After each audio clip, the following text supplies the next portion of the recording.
भारत रूस संपर्क नेबाकु जाउची आउ एक नुआ मोड़। चलित सप्ताह भारत को आसबे पुतिन, मोदी को साक्षात करेंगे पुतिन।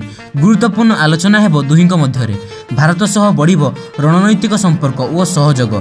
तेबे पुतिनकर एही गस्त को एते गुरुत्वपूर्ण कहीं कहा जाउची? भारत रूस संपर्क केबेर? ऑपरेशन सिंदूर समय रूस केमिति भारत को साहाय्य करथिला? आसंतु से सब बुझिबा एही वीडियो रे। रूस भारत मध्य प्रतिरक्षा संपर्क एबेर नुहे, यह बहुत पुराना।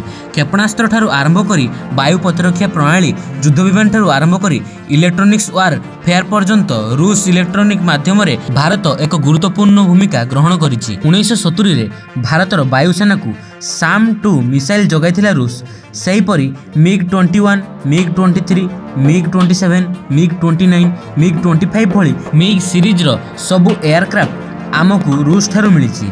टैंक मध्य T-90 और अन्य टेक्नोलोजी भी सब रूस आमको जोगैछि।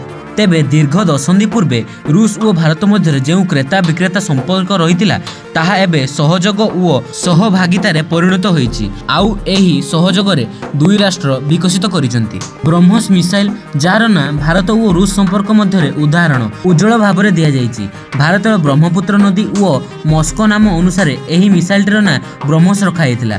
ऑपरेशन सिंदूर समय एही मिसाइलर भूमिका कौनसी चमत्कार ठारू कम नथिला। शत्रु अंचल रे पसी सठिक लक्ष्यभेद करने केवल ब्रह्मोस कारण ही संभव हो पार्थिला, जार बोध हुए कौन तुलना नहीं। सेहीपरि ऑपरेशन सिंदूर समय सबुठारु अधिक प्रभावशाली प्रमाणित होइतिबा S-400 भी रूस टेक्नोलोजी, जहाँकि भारत पई एक अभेद्य ढाल होई छिड़ा होइतिला। शत्रुपक्ष चाहिए भी भारत सीमार पहुँची पारि नथिले। शत्रु देशर मिसाइल को वायुर ही अकामी कर देथिला एही S-400 बा भारतीय भाषा सुदर्शन चक्र।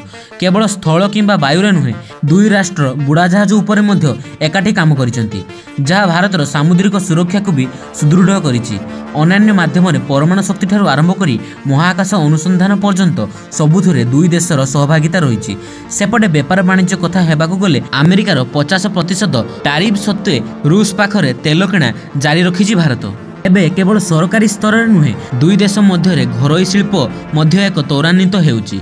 बहु संख्यक भारतीय उद्योगी एबे रूस सह वाणिज्य सहयोग करुचंती, कारण रूस भारत पई सबुठारु एबे निर्भरयोग्य देश पाल्टी जाइछि। पारिबे जदि गोटे छोटिया लाइक एवं सब्सक्राइब कर देबे। रहिली नमस्कार, जय जगन्नाथ।